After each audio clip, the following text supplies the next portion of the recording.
Welcome everyone. Um, as you may know by now, I'm playing the Barbarossa campaign from campaign book 1, and this is the second scenario from from Army Group Center, basically, from Barbarossa's center. And I thought I'd do a small strategic video on my approach and my views on this scenario before actually playing it, which will probably be sometime later today. I put a few arrows on the board to remind myself of what to do and what not to do. And seems to me that if the Germans simply bide their time, because as you know in Memoir 44, there's no such such thing usually as some kind of time restraint that you need to achieve victory within a certain number of turns or whatever. So I think that's the big advantage for the Germans here. They can just take their time. Now, why is that? Um, At first, it may look to more unseasoned players, perhaps, that the Russians have a pretty strong defensive positions. They have all these sandbags, and note that I put some German sandbags instead of American ones because I didn't have them at hand at that time. But they are obviously supposed to be Allied ones. So again, it looks as if they have a pretty strong position, for instance, over here and over here. But there are several reasons why it's really not as strong as it looks, and one of them is the air power card.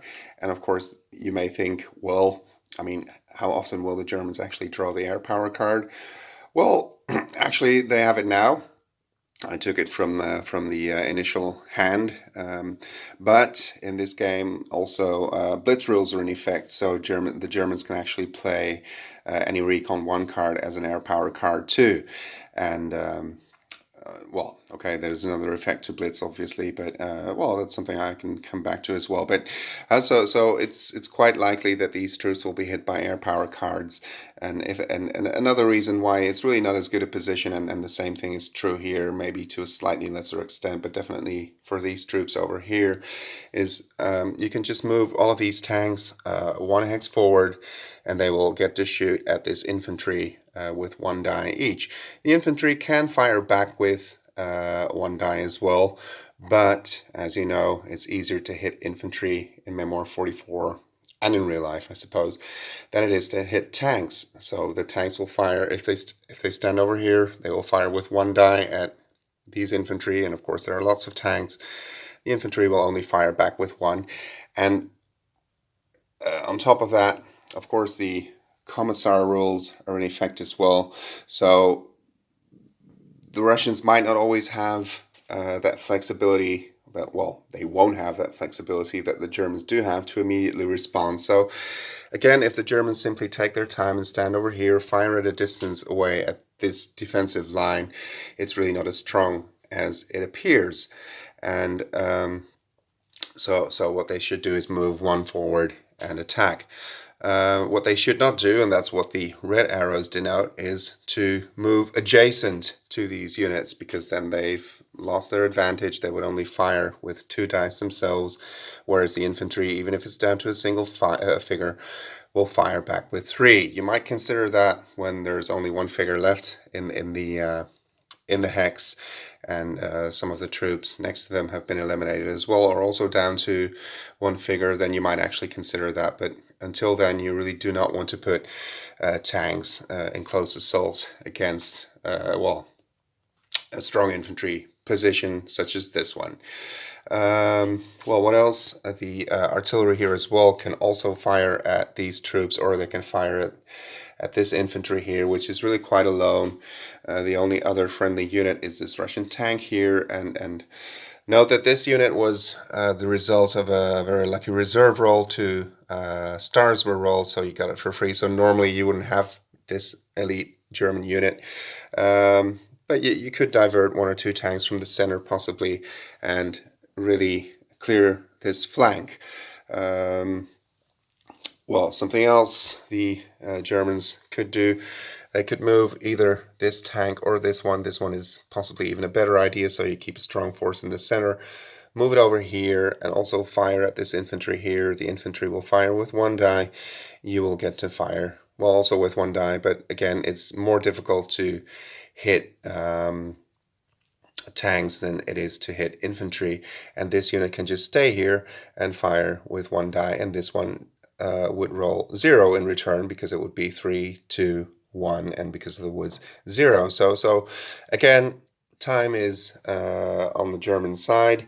They can just keep on attacking with one die, and the infantry here will not really be able to retaliate. So what can the Russians do in return? Well, it may seem counterintuitive, but I would say sooner or later you're going to be defeated anyway.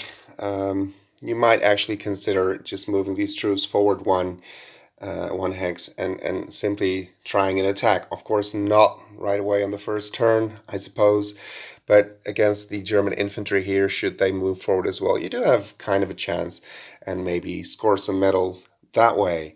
And the Russians also have the white arrows are actually the same as the green ones, but I ran out of them, so that's why I used white ones here. These tanks you could divert to this section of the front as well, and then you actually stand a pretty good chance against the German infantry should they also participate in the attack too early. Of course, and that's coming back to the Blitz rules. Allied armor only moves 2, so it will actually take them a couple of turns. And again, here they are also hampered by the Commissar rules, so that will make it more difficult for them. But that is an option to reinforce this flank and actually stand a chance here and possibly get the Germans to divert some units in the center. If you can get them to do that, I guess you will, then you should count yourself pretty lucky being the Russian player. And something else the Russians have going for them is that they have this artillery unit really positioned nicely in the center. Of course, again, hampered by the Commissar card that you won't always be able to use it. But that is something to shore up your defenses a little bit and to support the infantry. But again, I wouldn't recommend you leave them in place for very long. You can actually remove these and take them further back as well and establish your defensive line here. So maybe put this infantry over here and these two over here. Again, you will make yourself vulnerable to air attack if you have 4 units nicely lined up as a really beckoning target for the Luftwaffe.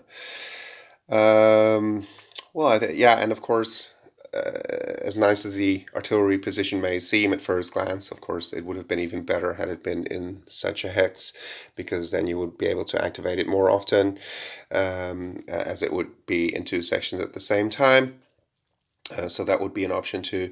But I guess this would be a prime target for the Luftwaffe as well, even if there aren't any other Russian units adjacent, because this is relatively a big threat to the Germans. So it's certainly an option as well. There are more than enough German units that can get at these units here. There are not so many that can right away get at this artillery position. So that is certainly worth spending an air power card, or alternatively spending a Recon 1 card on. So I hope this video has given you some idea of the possible strategies, the way I see it at least, that you could or should deploy for either side. I hope you enjoyed watching, and probably sometime later today I will actually play the scenario, and I'll post a small battle report as well to see if practice turned out as theoretically I think it should. So thank you for watching, and see you on the next one.